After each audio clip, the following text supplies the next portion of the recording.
இந்த சுவிட்ச் போர்டு பார்த்திங்கன்னா பெட்ரூமில் பெட் சுவிட்ச் போர்டு. இது வந்து 32 ஆம்ப்ஸ் டிபி சுவிட்சு. இந்த சுவிட்ச் எதுக்கு வச்சுருக்காங்கன்னா ஏசிக்கோசரம் வச்சுருக்காங்க. இதில் பார்த்திங்கன்னா ஒரு இண்டிகேட்டர் இருக்கும். அதாவது சுவிட்ச் ஆன் பண்ணும்போது இந்த இண்டிகேட்டர் வந்து எரியும். 2 பெட் சுவிட்சில் என்னென்ன இருக்குன்னா 2 2-வே, ஒரு ரெகுலேட்டரு, ஒரு சாக்கெட் யூபிஎஸ்சில் கொடுத்துருப்பாங்க. இது வந்து கிளாஸட்டோட டேங்கு, இது வந்து கவரு. இது எல்லாத்துக்குமே 2 வருஷம் வாரண்டி தராங்க. அடுத்து பார்க்க போகிறது வந்து டிவி சுவிட்ச் போர்டு. அது வந்து கேபிள், ஸ்பீக்கர், ஒயர்ஸ்லாம் இருக்குது. அது பார்த்திங்கன்னா சீலிங் ஃபேனு, டியூப் லைட்டு இதெல்லாம் வந்து புதுசாக ஒரு காலிங் பில்லு இதெல்லாம் வந்து போட்டிருக்காங்க. அடுத்து வந்து இந்த சுவிட்ச் போர்டு வந்து எங்களுக்கு கிச்சனில் இருக்குது. கிச்சனில் ஒரு டியூப் லைட்டு, சிம்னிக்கு எக்ஸாஸ்ட் ஃபேனுக்கு ஒரு பாயிண்ட்டு. அப்புறம் பார்த்திங்கன்னா அது வந்து மிக்சி கிரைண்டர் போடுறதுக்கு ஒரு பாயிண்ட்டு.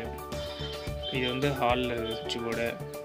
ஹாலில் வந்து ஒரு இண்டிகேட்டரு, 2 2-வே கொடுத்துருப்பாங்க. அதாவது உள்ளேருந்து போட்டுட்டு வெளியில் போய் ஆஃப் பண்ணுறதுக்கும், அப்புறம் வெளியில் இருக்கிற லைட்டை கண்ட்ரோல் பண்ணுறதுக்கும் ஒரு 2-வே சுவிட்ச். இது வந்து ஏசி பாயிண்ட்டு. அங்கே இருக்குது அதோட சுவிட்ச், டிபி சுவிட்ச் வந்து அங்கே இருக்குது. இது வந்து மெயின் சுவிட்ச் போர்டு.